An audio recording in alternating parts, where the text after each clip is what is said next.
Class 11th, name of the book Statistics for Economics, Chapter 2, Collection of Data.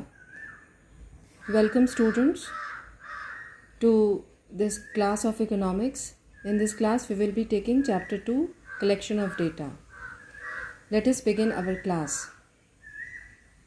As you all know that in economics, data plays a very important role in quantifying the happenings.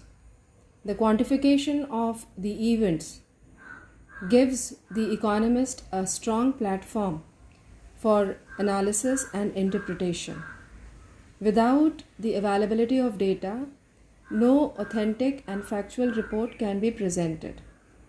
For example, if we talk about the increasing population in our country, so in every year, what is the number of people that gets added? What is the rate of growth of a population? That all gets depicted by the data. So once we are having those data, those numbers, they form the basis for computational and analytical work. And this computational and analytical work leads to interpretation from different perspectives, and finally the government comes to certain conclusion. And these conclusion helps the government in its decision making. So these facts emphasizes the importance of statistical data. Now the same is the purpose of data collection. So the purpose of data collection is to give the quantitative aspect or quantitative figures to the economist in respect to the objective that they have in their mind.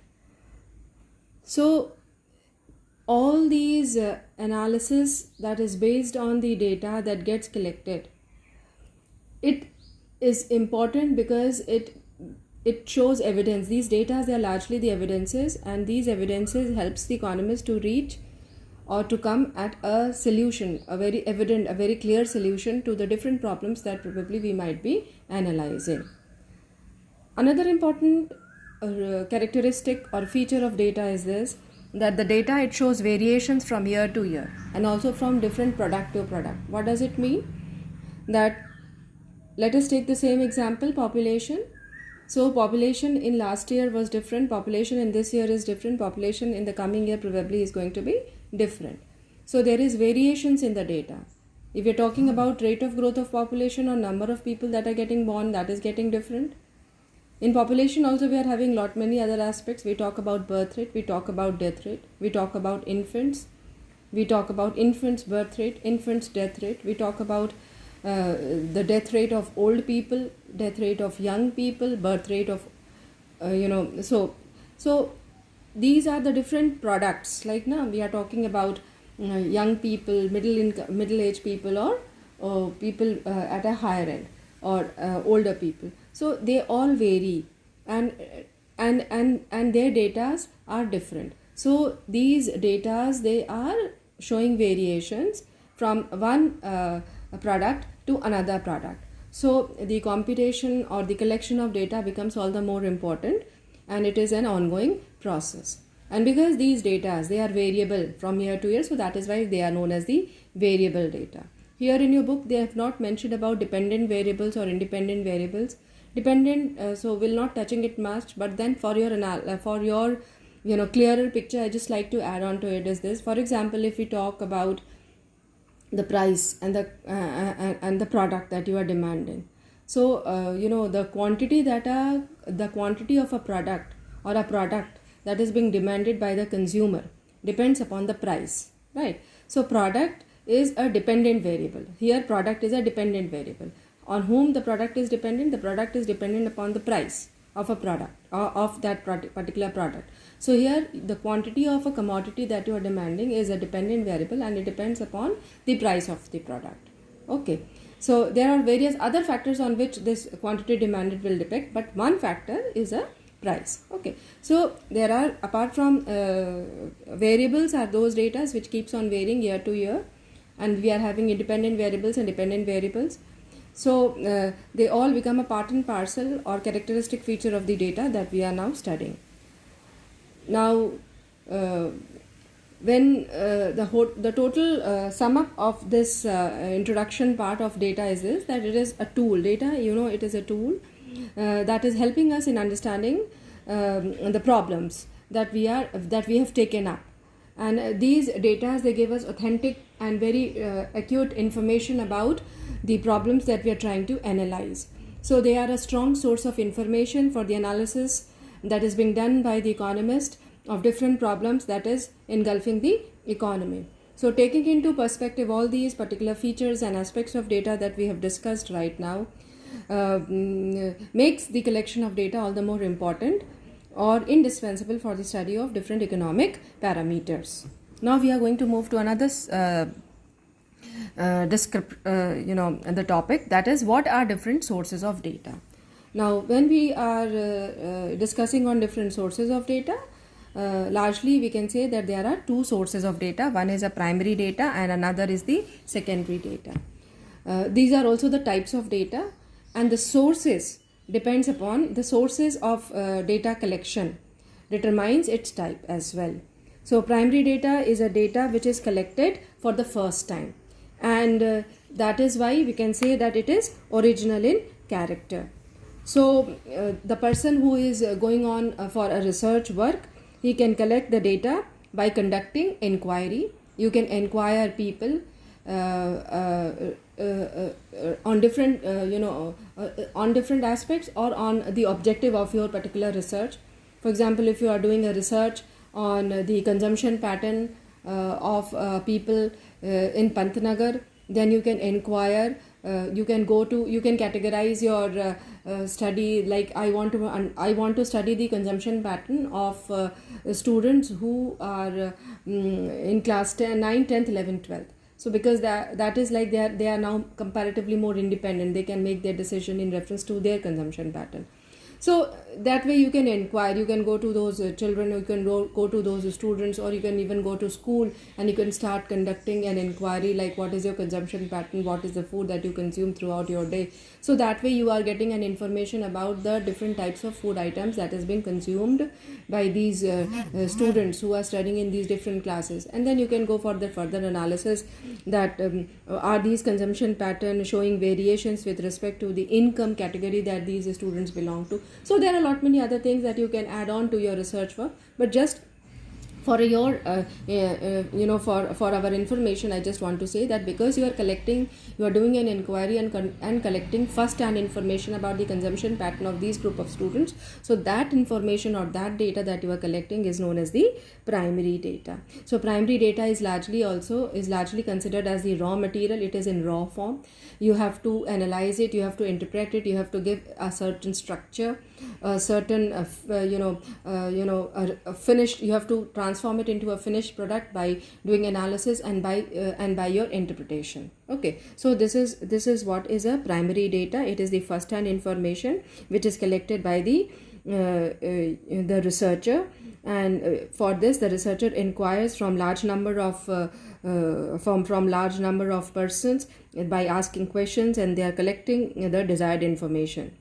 Then we move on to another important classification of data. It is known as the secondary data, and the source is also secondary. So this data, which is a primary data which you have collected, if it is used by me for my computational work or for my analysis, that becomes a secondary data for me, because this data has already been collected by some group of people and they have already passed it through some statistical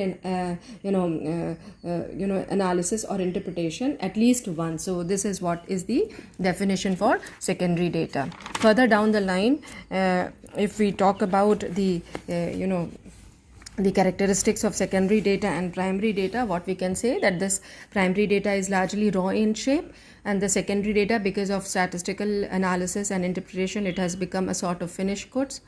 Primary data is the data which is originally collected, which has never been collected by any other person. You are the person who are collecting it. It is a first hand information.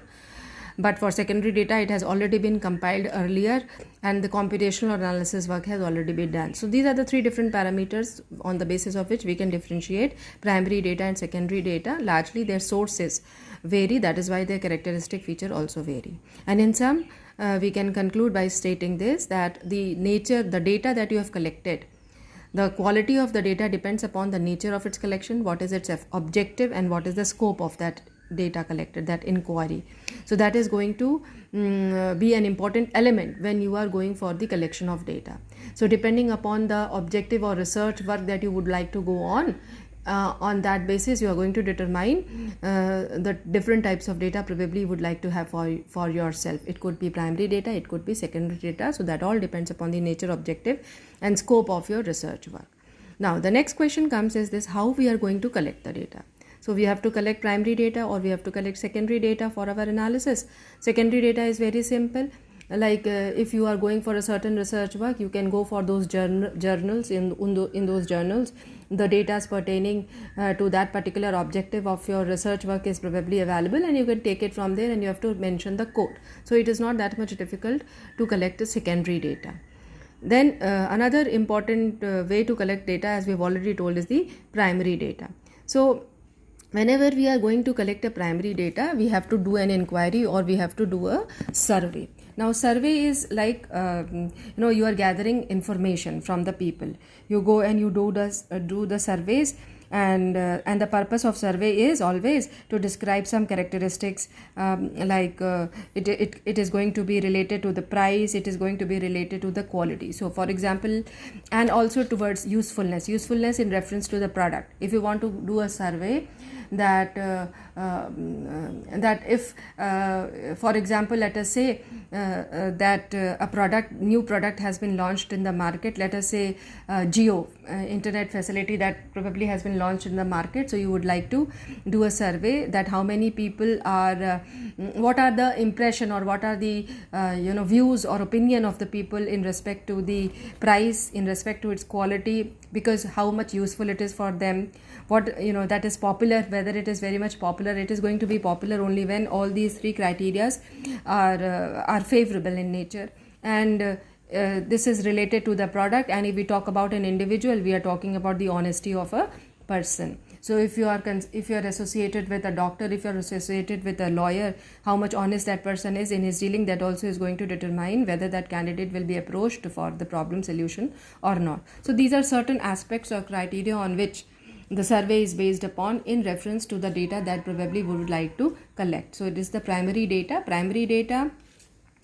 is being collected by inquiring or by conducting a survey, which is helping in gathering first-hand information and what is going to be the content of our information. So the information must be or probably be related to the price of the product, the quality of the product, whether that product is useful for the person or not, how much popular is that product. So that all is going to form the basis for your data collection. So this is how we are going to collect the data, that we conduct a survey. Now when we are doing a survey, what are the instruments that we are going to use for doing a survey? So now this becomes an important subject matter. So what all instruments that we are going to use for a survey? So the most common instrument that is used when we are doing a survey is largely a questionnaire. Now you all know, as the name suggests, questionnaire means you have prepared a list of questions that probably you would like to ask. The same is being done for interview schedule. Sometimes people also go for interview schedule, so they also prepare a list of questions that they will be asking from a sample or a population that they have selected for their research work. So this is one instrument. So questionnaire is one instrument of collecting the data. Okay. Now we have to discuss on which type of questionnaire is going to be good. So now first characteristic is this: a questionnaire is a good questionnaire which is not very lengthy, which it should not be too long. For example, if you want to ask a question for example, if you're talking about again the same thing, because consumption pattern. So consumption pattern, it is not only related to food, it is also related to clothing. For example, if you want to analyze the consumption pattern of clothing, so in that situation you can go and ask the person that what percentage of income you spend on clothing, right? So this is not very long. But if you ask a question like what percentage of income you are going to spend on your clothing in order to be presentable or in order to make yourself attractive, so if you keep on adding like these type of additional information in your questionnaire, so then your questionnaire, it becomes quite expressive and becomes very lengthy. So people can have lot many answers. For looking attractive, I spend this much.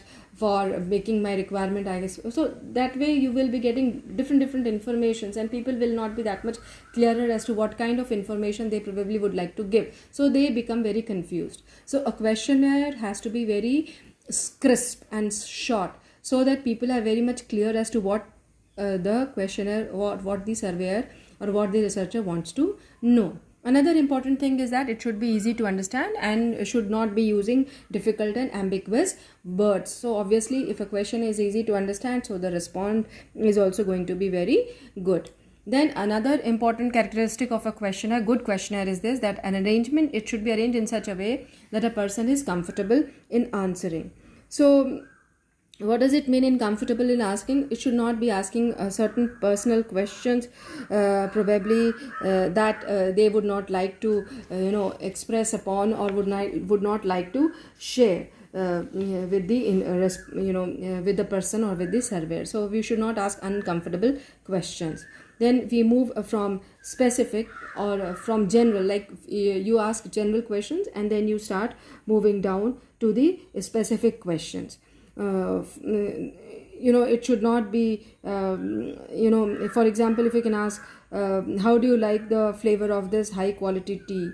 Okay. Or and then you move on, would you like to purchase this particular tea? So how much money you spend in the consumption of tea? So it has to be general. So what is your lifestyle? Like this you can move on, and then you can from general to specific it has to be.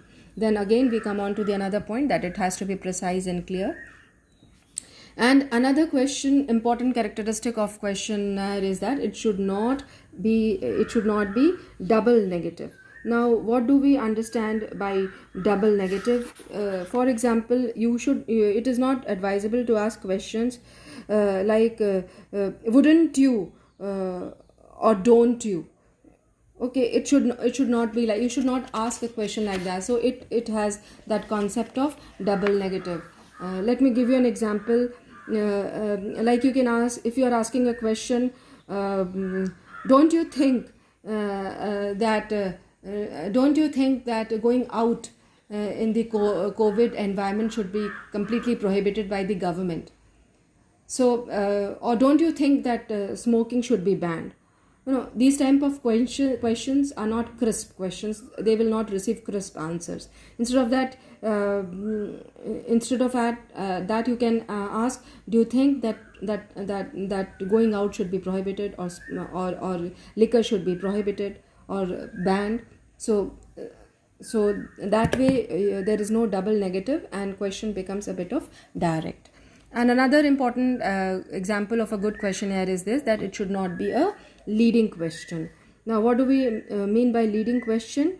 It means that if you are asking a question and in that question you are giving some clue to the answer, so that kind of clue should not be given to the respondent, because that is going to not give you a true response of the respondent. So, for example, if you are asking a question like this, how do you like the taste or the flavor of this particular food item?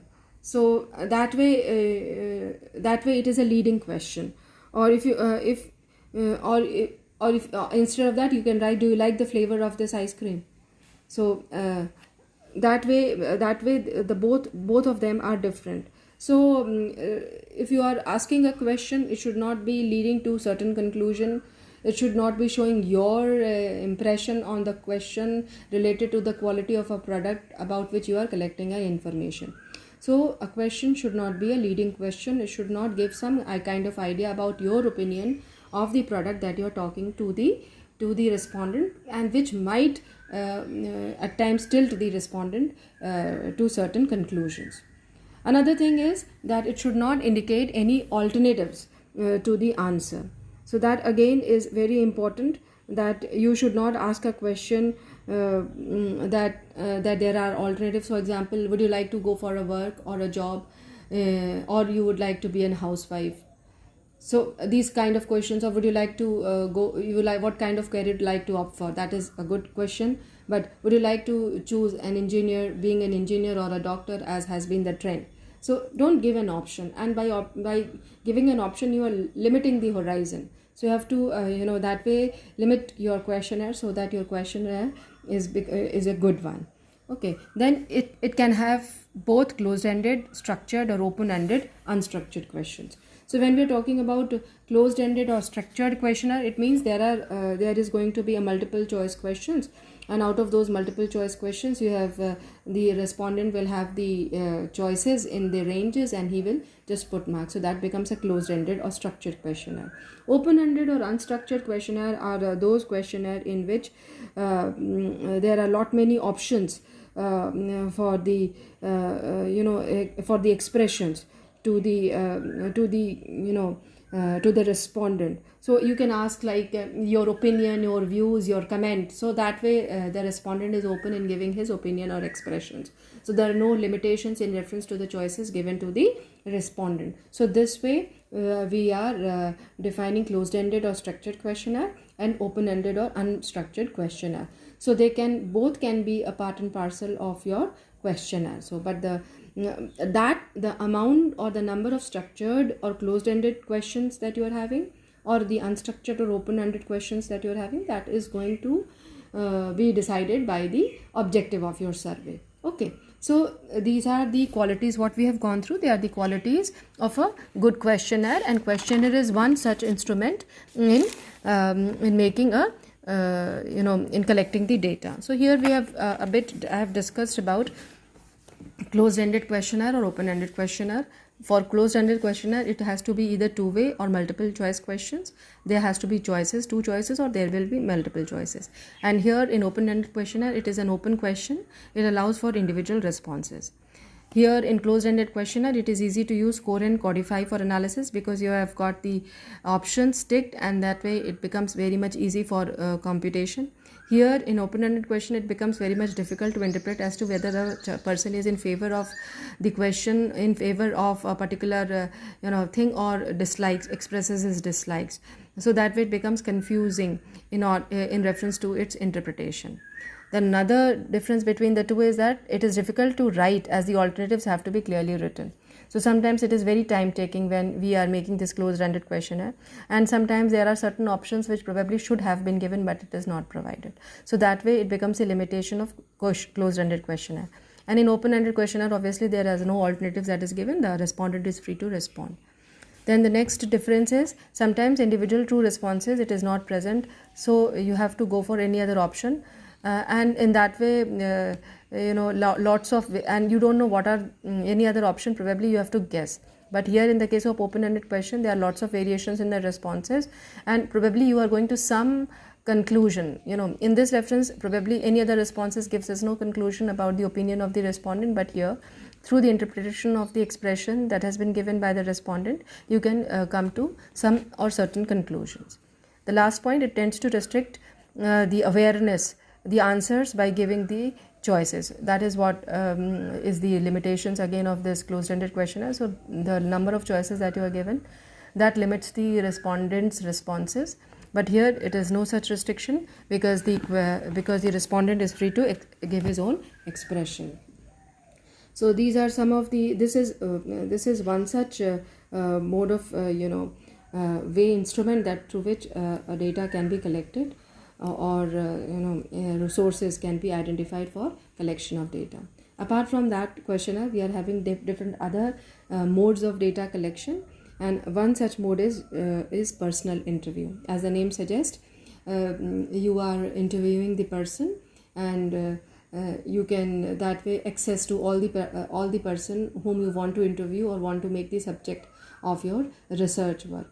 So there are certain merits and demerits of this particular method. Let us discuss them. When we are talking about the merits, we all know that there is a face-to-face interactions. So apart from the answers that is being given by the person who is being interviewed, you can also have the expressions jotted down or noticed, which will help you in forming some kind of opinion about the subject matter that he is giving his expression on. So it is face-to-face interaction. There is a contact between the respondents and the interviewer. They are in personal contact or in eye-to-eye contact or physical association. So that probably helps us in giving more valuable information about the opinion of the person. then he has the opportunity to explain the queries. Who has the opportunity? Both the interviewer and the interviewee. If the question that has been asked by an interviewer is not being understood by the interviewee, so that explanation part can be taken up. Then there are certain requests related to the nature of the answer one wants. So if you are not able to get actual answer that probably you need to have for your research work, then you can lead the person to that particular kind of answer. You can keep on framing new questions at that particular time, and then you can get an answer for your research, that specific answer. So that is an advantage.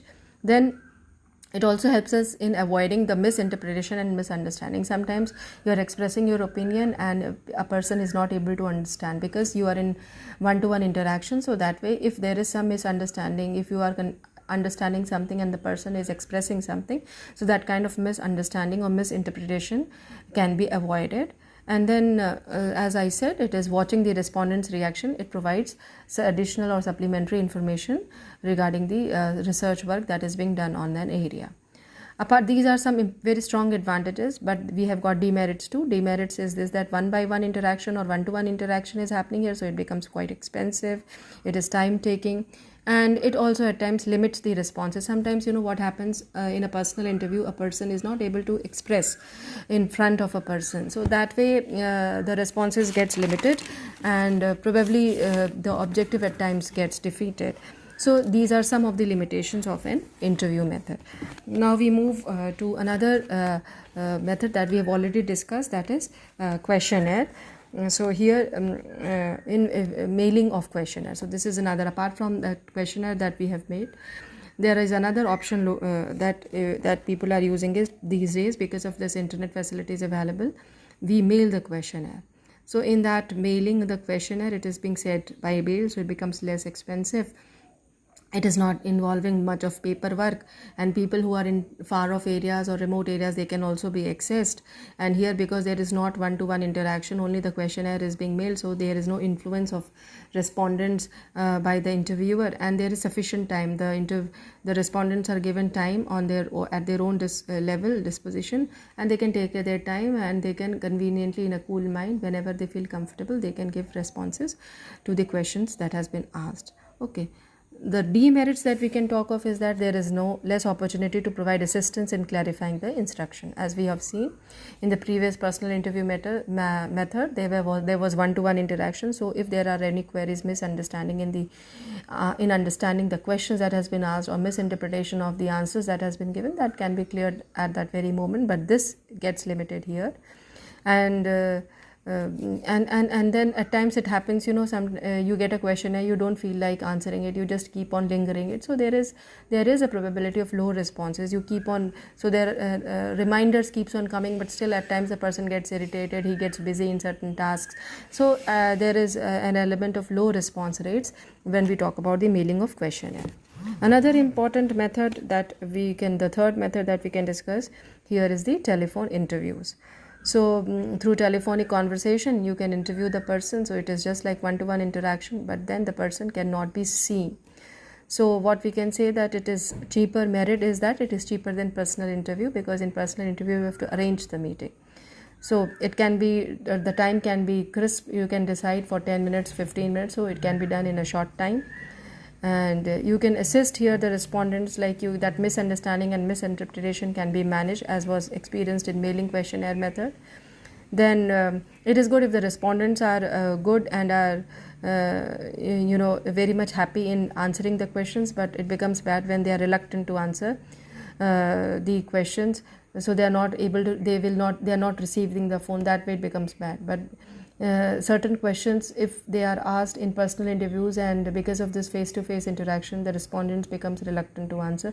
So this kind of problem might be avoided. Sometimes it happens when we are on phone, we feel free and we can just converse because we are not looking at each other. So that way it becomes an advantageous in reference to the responses that an interview might receive, or a researcher might receive from the respondents.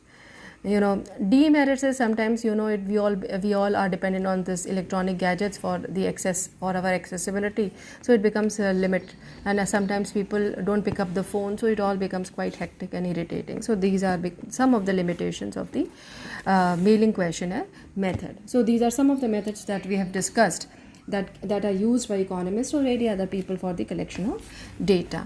Now we are going to move to another important topic that has been mentioned here in your book, and that is related to pilot surveys.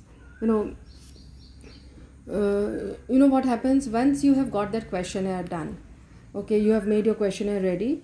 You can just go for a small group of people. You can or a sample for a survey. So it is just a pre-test. Actually, before you want to do your research on a large mass of people or huge population, you can just try and test on a small group of people. So this is what is known as the pilot survey. Pilot survey is a survey which is done on a small group of people. So it is also referred to as pre-testing of the questionnaire. So whether your questionnaire is going to be effective, like you have made a questionnaire, whether people are responding to those particular questions or not, are they having the answers related to those questions you have put in or not. So if you are doing it on a small group of people, that probably will give you an input as to is the questionnaire that you have framed is going to a right direction or not, or if there is any need of bringing changes in the nature of the questionnaire that you have prepared. So that becomes a pre-testing round for your questionnaire formation, and therefore it helps us in assessing the suitability of the questions, whether these questions are clear in their aspect or not, and the cost and the time that you need to you put in for doing these kind of survey work, actual survey that you are planning to go up to. So this is what is a pilot survey. This is done on a small sample, and it is a pre-testing analysis of the questionnaire which gives lots of inputs to the researcher and can help in deciding his course of action. Now we move on to another aspect that is known as the census and the sample surveys. Now when we are talking about in that census and the sample survey, let us take up first, that is census or complete enumeration. Now census is also done through a survey. Okay, so census, when we are doing census, as you have known, it is done every 10 years, and it is a survey which includes every element of the population. Every single element of the population is there. For example, population census is being done. So census is done every 10 years, and because it involves every single element of the population, so that is why it is very time taking also. So that is why the length or the time gap is too long, because that analysis work and the computational work is very hectic. So in our country, this population census was started from 1881, and it is carried every 10 years. And these are the institutions which publish the census report. We have got Registrar General of India. The first census of independence India was published in the year 1951, and the last census was held in the year 2001. So population census was held in 2001. Now it is going to be 20 years, 2021. Again, the next census is going to be conducted related to the population. So and this is an important element because it gives us an important information about the population, the size of the population of our country, the density of the population of our country region wise, and the rate of growth of population. Population is increasing, but the rate at which the population is increasing, that also is very important. If the rate of growth is declining, probably it is a good element, and we can work on that how we can further bring the rate of growth of population down the line, because again we move on to that same problem, the resources that is available to us. See children, economics as a subject becomes very important because whatever resources that we are having has to be utilized for the satisfaction of human wants, and whatever we are doing has got its economic aspect. You will not produce anything, you will not invent anything and keep it inside your house. You have to use it for the use of the person. You have to sell it out into the market so that people are getting some services from it. So the nature of the product that is getting manufactured and the demand of that product in the market, it all comes under economic analysis or economic purview.